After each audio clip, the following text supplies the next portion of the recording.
कि घरवा चढ़ के धमकी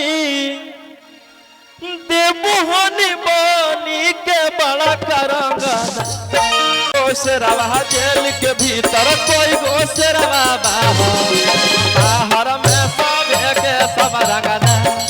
हाँ और एक बात, वहाँ ईवीएम पे खेसारी लाल नहीं लौकेगा भैया, खेसारी लाल नहीं आएगा भैया का फोटो आएगा लेकिन नाम रहेगा शत्रुघ्न यादव, शत्रुघ्न यादव रहेगा।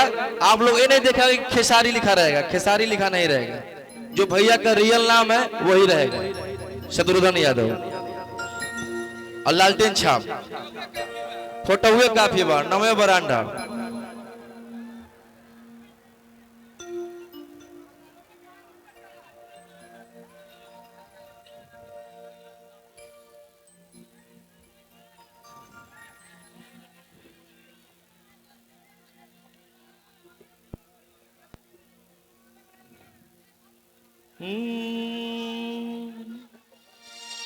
कि साथ फेरा लेके किए प्यार में गंजन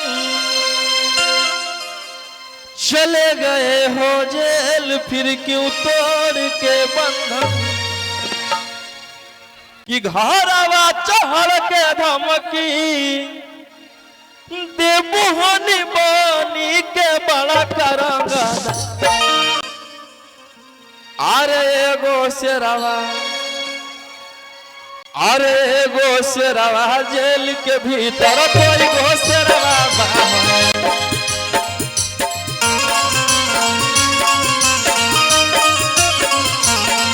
अरे एगो शेरवा जेल के भीतर कोई गो शेरवा बाहर में सब के सब रंगना।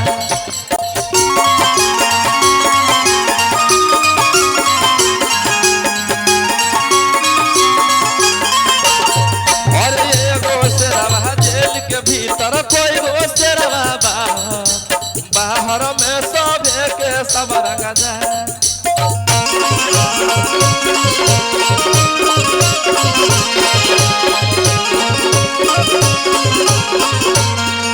अरे पनावा से पातर फुलवा से नाजुक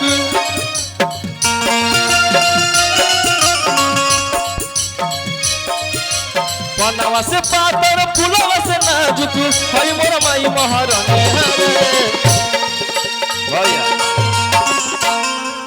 कि अवतारी घरे मोरा सा तोरे बहिनिया अरे अवतारी घरे मोरा सा तोरे बहिनिया नजर न लई है डहिनिया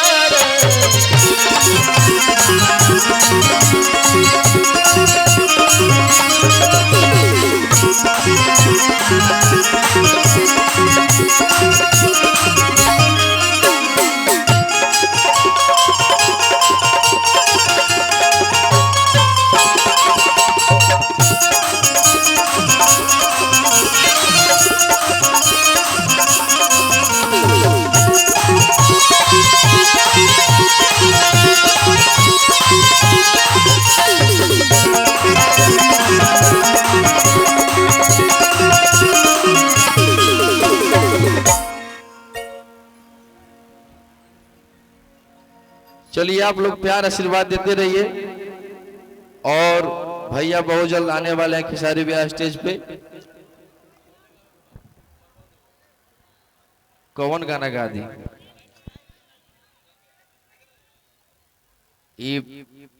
यू मंच ना भैया, हम यहाँ प्रोग्राम करने नहीं आए, ठीक है?